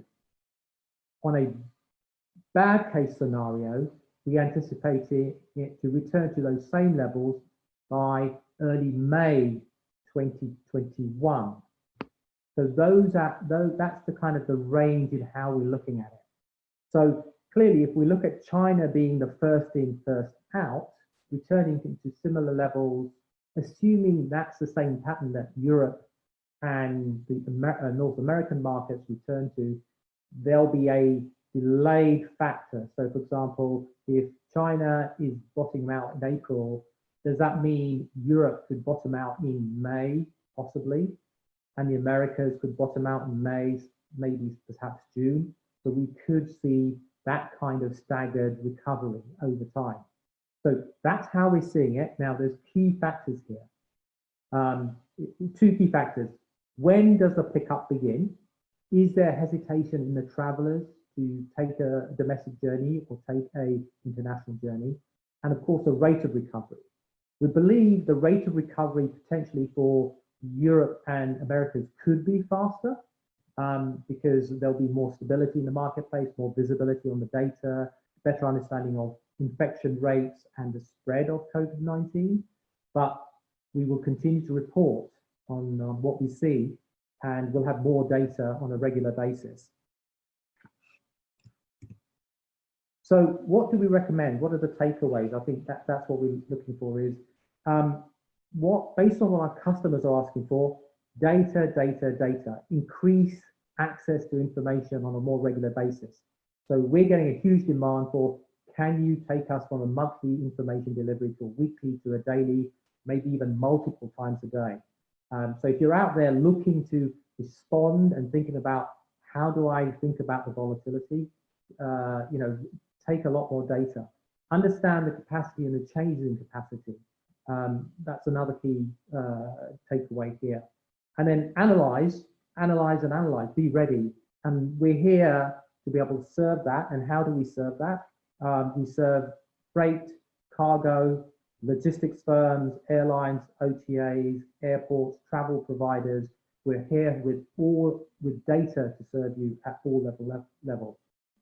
So coming back to a question, I think that was posed to a couple of the individuals here. Marketing, what are we doing in marketing? In fact, we have, while we've pulled back in some of our traditional marketing work, we're pivoting. Where are we pivoting to? We're focused on more real-time data. We're focused on daily updates. We're talking about how do you respond. So we're spending a little bit more in where we see the opportunity to grow, and that's our growth mindset. And then finally, stay informed. Thanks for the shout out earlier, Amir, about our webinar tomorrow. We have around 2,000 registered participants already. Hopefully we get a few more out of here as well.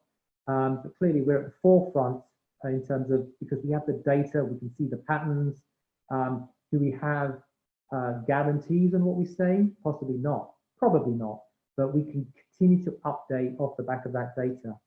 So we have a number of activities. We're looking at new forms of delivering information.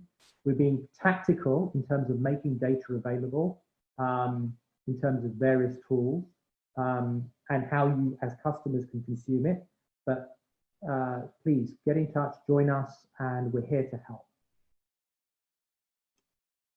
Thank you so much, Vipul. Can you hear me okay? I lost a portion of my Zoom screen. I hope you can hear me okay. We can hear you. Perfectly. So one question I have, Vipul, and we had this discussion last week in terms of real-time data becoming more critical during a time of crisis. And this is not something new. I mean, everybody, I would say, in the aviation industry is working towards getting access to real-time data and providing real-time data. Do you think this outbreak is building on that sense of urgency in terms of both providing real-time data to stakeholders as well as getting access to real-time data? And are there any stakeholders, be it airports or airlines, that are doing it better than the rest when it comes to providing real-time data? So it's a really good question. So there's data in, for a company like us, there's data in and there's data out, right? So we spend a lot of time collating data. You will be surprised with how many airlines potentially, or in some instances airports as well, that they provide us data on quite a low frequency. So when I say low, it's maybe monthly, because they're saying, oh, our schedules are pretty stable, that's fine. And then we get ad hoc schedule changes messages, etc. We get status data on a real-time basis. So we've certainly seen in our outreach that carriers and airlines around the world are wanting to get the data out on a more higher frequency to us. They're screening to say, look, we have made changes. How do we inform downstream the distribution channel and everyone around the world of our changes? So either they are being proactive, but we are definitely as OAG being proactive through that process. So I think we're going to come out of this from a data into OAG, a higher frequency of content. An example of who's doing that really well is American Airlines. They've really changed just in the past few weeks. They've really stepped up in terms of how they provide, in terms of frequency of delivery, in terms of multiple times a day, even in some instances, as some carriers are moving to that. There's a second part, which is us. How do we triangulate all this information? Because not only do we take data from the carriers, but we triangulate it with what are the airports are saying to us, and what are the government bodies saying to us. So we do a lot of processing, and we're spending a lot more time in terms of how do we automate this process in a better way, and how do we confirm by looking at different sets of data. And then coming back to data out. So we have a number of customers that are taking the information on a, for example, a monthly frequency or a weekly frequency. I think what we're seeing now is the desire to have that data delivered and consumed on a higher frequency. Number one, to understand what's happening here and now during the down cycle through the volatility period, but also be ready for the up cycle, for the recovery. Now, once we get through these difficult periods, I guess the question is, once things are stable, does that mean the providers of the data and the consumers of the data, our customers, are they going to then revert back to a lower frequency? I don't think so. I think there is an awakening to say, I need to be ready for when things happen, and I can't wait until that point to activate an alerting capability or to get daily access. So I think there's a greater appetite based on what we're seeing overall to consume, to provide the data on a high frequency, as well as consume the data on a high frequency as well. Thank you, Vipul. Jordan, I believe there were a couple of questions on the Q&A button. Yeah, one of them was how, or it was from an airport, and they're asking how they can work with OAG, how they can get data. Oh, absolutely. So if you want to get in touch with us, or maybe go through Jordan, Plug and Play, get in touch with us. You can certainly join the webinar tomorrow. That's already on LinkedIn. So if you want to join, and go to oag.com and you can register there. There'll be more details about the programs we have, the data we have. We're moving to, we have a weekly blog around this during the COVID-19 period, but we're also looking at doing some daily updates as well. Certainly data is available, but you can also provide us data based on what's going on in your airport. That's perfect. Another question was, with OAG's data set, were you able to predict the COVID-19 going to or becoming a global pandemic? If you knew, what did you do with that data? Okay, so I think if we would have predicted the global pandemic, it would have been kind of a preemptive content set. I wouldn't describe it as preemptive of the pandemic. I could describe it as our data will provide you signals, because you can look at global booking levels, you can look at global capacity, what's being taken out, as information and signals as to what might mean for you. And for you, whether you are a TMC, what does that mean for what's available? If you are a hotel or hospitality or a destination marketing organization, what does it mean for you? Where are your travelers, your customers going to come from? So there's data and signals in terms of what we would have picked up and what we're seeing today. But also in the recovery phase, there's a lot of data still to, as capacity comes back online, that might start signaling to you level of bookings from an origination to a destination and level of capacity being available from origination to destination. Again, that's data items. And of course, if you're an airline or hospitality, what relationships do you need to build between an airport and airline? Which airlines do you want to attract to your airport? And likewise for an airline, which airports do you want to go to in the future? So there's opportunities in the data, and you can look for signals. And then Vipul, one more. Out of all of your data sets, which would be the top and most useful for the industry to take advantage of over the next few weeks? I think the first and foremost, it is schedule information. The schedule information is a clear view into capacity being taken out, taken in. The capacity information will also tell you which airlines, which airports, which routes, whether it's domestic, whether it's international. So the starting point would be the schedule information, I believe. And if you want to go broader, then there is also, you can look at some booking information. We have some analytical tools that you could be using to understand what booking, what are the levels of bookings that are happening. So there's information there. And then if you are, once you see capacity coming online and travelers coming online over the coming months, you might want to take access to some of our status information, because that will give you the ability to serve your customers on a real-time basis with changes in aircraft being taken online, taken offline, and rescheduled, for example. Got it. Vipul, one question from my side, I guess two questions. Number one, I know you guys have always been so generous, when I say you guys, OAG, when it comes to startup-friendly packages for your data. Are you doing similar things in terms of your regular clients during these trying times as their cash flows dry up? Meaning, are you becoming a little bit flexible on the fees and the pricing structure you have for your data? Again, I understand that the value of that data has gone up tremendously, if not exponentially, but are you hearing signals from your customers that maybe they're not willing to pay as much for the data, or they can't afford to pay for the data? And do you have any solutions to that request? If you can touch up on that, that would be great. Okay, point number one. So how are we helping? So we understand this is a stressful, and potentially companies will be distressed circumstances, not in a legal term, but just being distressed. So for our existing customers, number one is there's a lot of data here.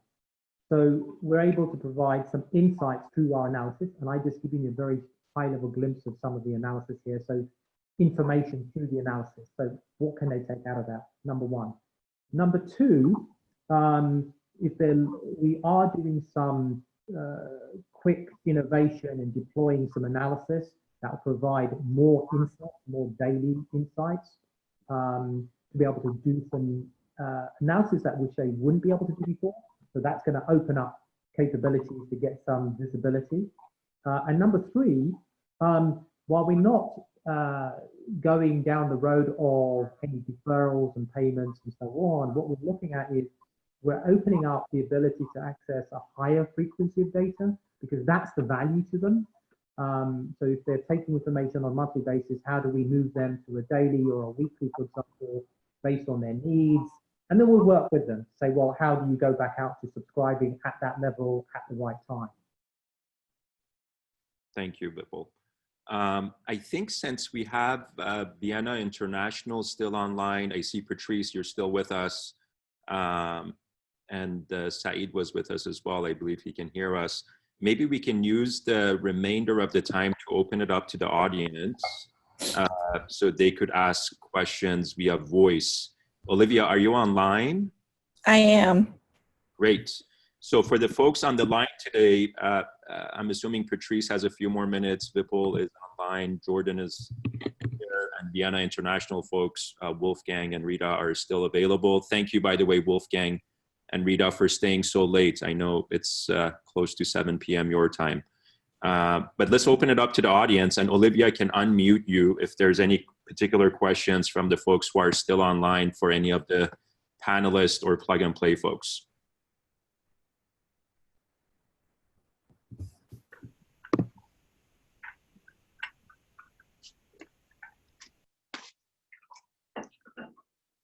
Yeah, if you guys can just raise your hand, and then I can unmute you guys. Make sure to click the button. Don't physically raise your hand. We probably won't be able to see it.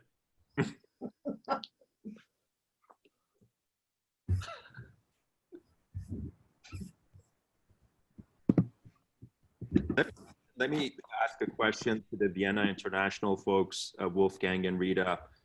You know, airports, at least within the context of plug and play, they've always been a unique stakeholder because airports are not as competitive as, let's say, airlines or, you know, the 90 insurance companies that we work with.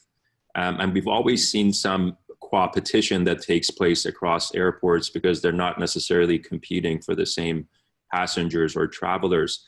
But in the airport environment, are you seeing that cooperation go to a new level during this trying times? Meaning, are you guys more engaged with other airports, trying to help them out?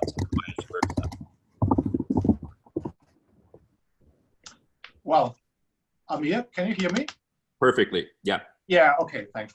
I think we started with plug and play. I think it was October 2018. We were the first time in Silicon Valley to see all your facilities in Sunnyvale, and we were really impressed of that.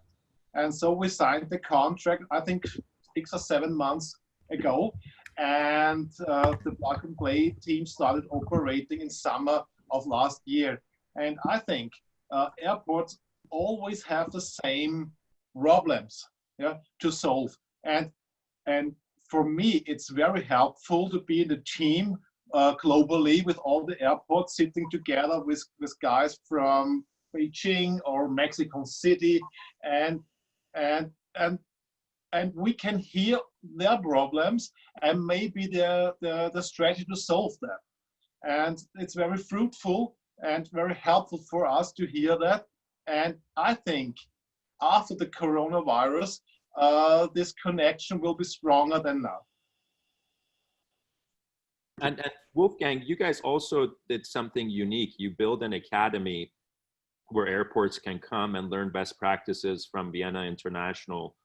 Are you seeing the appetite for those kind of initiatives dry up during the current times in terms of, you know, airports wanting to participate in the airport academy that you established?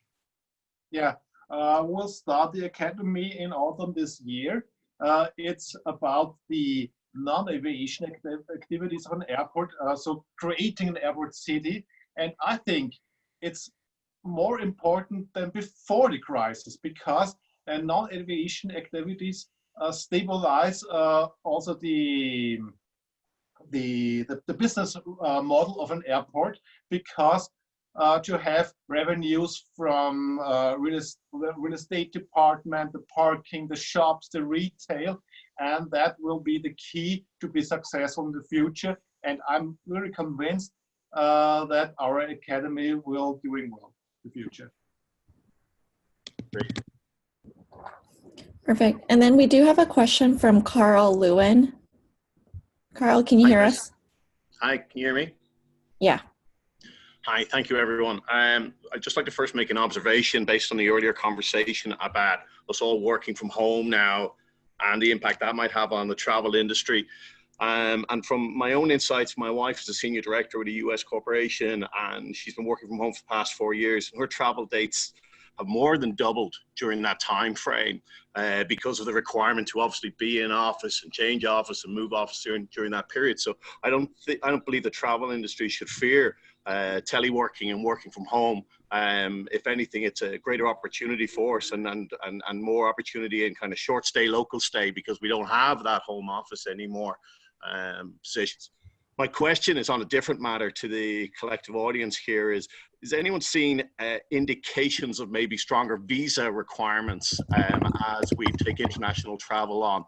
And what impact will that have on our airport time frame and commute time? Thank you. Maybe Vipul, do you want to take a stab at that one? Yeah, so we haven't heard about anything around additional visa requirements beyond what's already out there. There certainly could be more coming. But we do track in our database, in our services, something we call minimum connection times. And so essentially knowing if you have a connecting flight, how much time it's going to take you to go from disembarking one flight versus joining another flight. So some aspects of that. So if there are additional visa requirements, that would perhaps have to be baked into some of the minimum connection time aspects as well.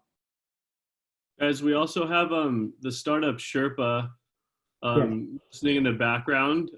Max, Max, if you could raise your hand, we can let you in.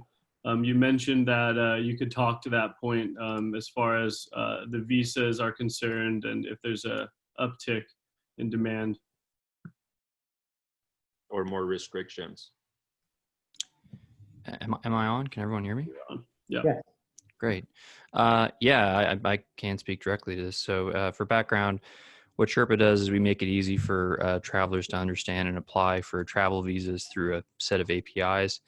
And yeah, we've found exactly that there are more visa restrictions being turned on, whether it's temporary restrictions before a travel ban being turned on, or otherwise visa restrictions that are likely to continue after this period. We do have a resource that we'd be happy to share with the whole group as follow up and in the chat. That's just a page that we keep up to date on changing visa restrictions through this period. So yeah. Thank you for that. Thanks, I have one question actually for all of you, Patrice, Vipul, and Wolfgang and Rita. So it seemed like for a little while at least, sustainability was becoming more of a reality when it comes to travel stakeholders. And I know Vienna International, you guys are one of the leading, I would say, airports when it comes to sustainability initiatives. If I remember the numbers correctly, you were able to bring down your energy consumption by 40% and lower your carbon footprint by 70% in recent years. The question to all of you is, in light of the COVID-19 outbreak and priorities changing, do you see sustainability initiatives becoming more of a priority, or do you see it becoming deprioritized as other priorities have surfaced in recent weeks and months? Maybe we start with you, Patrice. So I think it's a good question. I think you're right. There was a raise. Every RFP, every client wanted to know what sustainability efforts we were doing, products, all that area. It's a good question. I'm not sure I know what's going to happen after the crisis. I'm not sure why it would not still be there and still continue to increase. But the question is, how long is that going to take before we return to normalcy? I like the Vipul slides about normalcy could be between November and May of next year. I think it's not a 2020 question. I think it's going to be a 2021, and probably by mid-year next year, we're going to look at that again. That would make sense to me, but I'm not sure why it would go away. I don't think the crisis will change that trend, personally. Vipul? Yeah, so I think the priority is going to be focused on recovery, at least for 2020. I don't think it goes away over the long term. And I'm also interested in this question because in our innovation cycle, we were looking at doing some more, providing more data around sustainability at a route level, journey level, etc. So footprint. So we've got some things that we're already moving into. We need to understand where does this fit in. So our hypothesis at this point in time, it's probably not a priority for 2020. It's getting back to capacity, go back to core, get in line. Where's the consolidation happening in terms of the airlines and the routes and network opportunities? But it doesn't go away. I think it's a wake-up call to say we need to deal with these bigger issues, which are also opportunities, and perhaps coming in 2021. However, we've got over 100 people here at the event. It will be great to get some feedback from everyone, say a quick survey, where is sustainability in your organization, and would that be something of value? Great point, Vipul. I don't know, Olivia, if we could do a quick survey for the audience, but it would definitely be an interesting stat. Wolfgang and Rita, can you touch upon what you guys are doing as far as sustainability is concerned? Are those initiatives being put on hold, or are you actually doubling down on them since you have more bandwidth to focus on new initiatives? Well, I can start with that. We continuously work on that because it's very important for us as an airport to reduce the CO2 emissions. We are working very hard, especially also with the university in Vienna, to reduce all the consumption of energy. And you mentioned the figures before. I think it's quite impressive to hear that. And it's also hard facts for our efficiency, and which also saves money for the airport to save energy, and we can do a lot for our environment.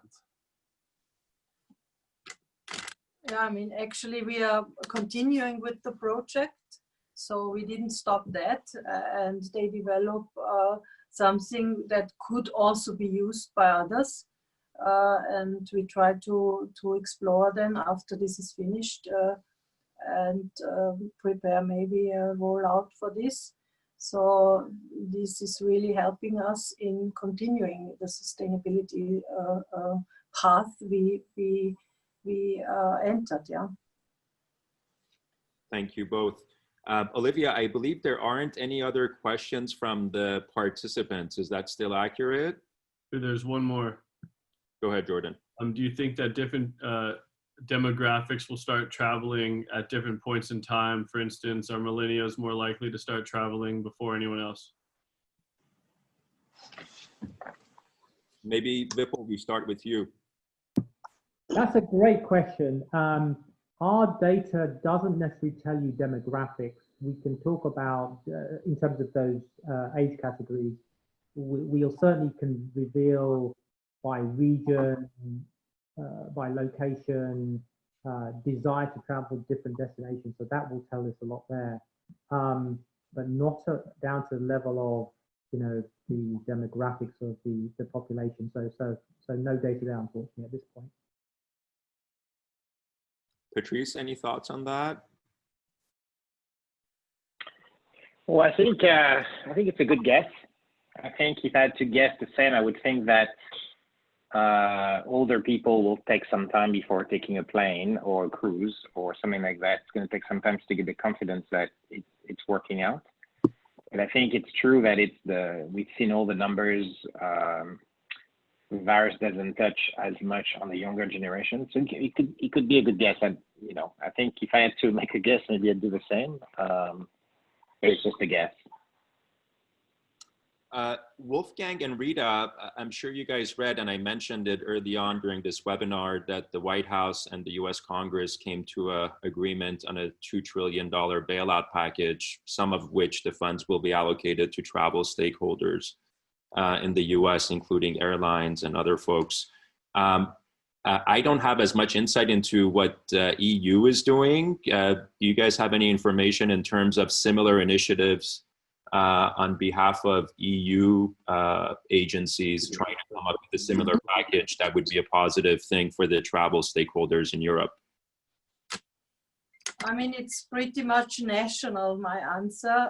So we have a really huge program started from our government. It's a 38 billion euro program, and includes all kind of measures to be taken. And they think it will cover what is needed to come across this crisis. But I think there's the willingness to really carry the most problematic industries through this crisis. And that's what the government committed to. So it's really something, they gave a strong commitment on this. But in addition, I wanted to answer to the question before. I think whether the tourism will recover will really depend on who will be the people who travel. I think it's pretty much related to how the competition will work after the crisis, and who will survive, and how the market will look like. So who will survive? Is it the premium segment more than what will the low cost segment do after the crisis? And it's a bit of a market question and competition. So that's my opinion. I think whatever they will offer, there will be a sentiment and a market for this, and we will see how this will develop. However, we can feel that as many people now consume their holidays, there will be not a lot of holidays left over for this year. So I think this year will be a little bit tricky. Maybe next year it will be a little bit different, but should also be considered that the holiday consumption is really huge this year. Thank you. Thank you, Rita. For the folks on the line, the participants, 140 of you, please in the chat bot or Q&A with a yes or no, let us know if it's worthwhile for you, for Plug and Play and the various corporate partners that we work with, to hold a similar session in about a couple of weeks' time. We're hoping to do it, but it will be great to get a quick pulse of the folks who attended the webinar today, whether you want to see a similar session in a couple of weeks' time. From the Plug and Play side, I really, really wanted to thank you guys again, folks in Vienna, Patrice, Vipul, and I know Jeff had to drop off. I know your time is much more valuable than ours, and I know you guys are putting out fires left and right now, but I really appreciate you taking the time to share your knowledge and best practices with us and with all the participants who were on the line today. And with that, I would love to pass it on to you if you have any final words, and we can go in the order of Vienna, since I know you guys are well into the evening there. If you have any final words to share with us and the participants, and then maybe we can go to Patrice, and then last but not least, Vipul, any final comments or words? Yeah, Wolfgang here. I think, and thank you very much to have the opportunity to share our experiences, what we have done and what we will do in the future against the coronavirus and how we can handle that. I think it's the time to act globally, to work together, and I think this coronavirus crisis is also a chance to change something, maybe to correct some wrong developments in the society and also our companies. And I think it will be a boost for digital relations and to have more collaboration with all partners in the world. Thank you, Wolfgang. Patrice? Yes, no, I think one piece of information I did not share during the call was in our China data, one thing we saw was once the peak of the pandemic was achieved, there was a different behavior of people once it was starting to go down day after day. And right after the peak, we could start to see hotel bookings coming back. So I think, you know, the behavior before the peak and after the peak is very different. And I think also the fear factor before and after very different. So it feels to me that the core of a crisis is to reach the peak. And once people are through the peak, but they can see that in a month or 2 months from now, that should be okay to travel. I think we're going to start to see more bookings coming in for the future.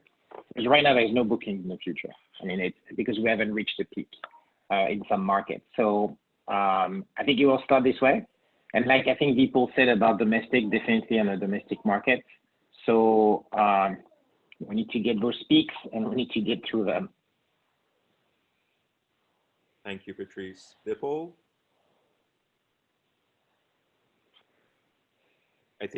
Vipul, I think you're muted. I am indeed, yes. So Perfect. I have 2 things. So thing 1, thank you very much, Plug and Play, and thanks for everyone with your questions. Really appreciate participating, share what we see and learning from you what you see. Thing two, there is hope. We will climb out of this. It's just a matter of what does a new normal look like, and where do we see green shoots in different territories versus others. There will be potentially some consolidations, some movements, some ownership changes, etc. I think that will happen as well. But that is an opportunity for how the world will move forward in the travel ecosystem. And finally, thing three is you have requirements or just want to understand more. I am a messenger from many experts within OAG.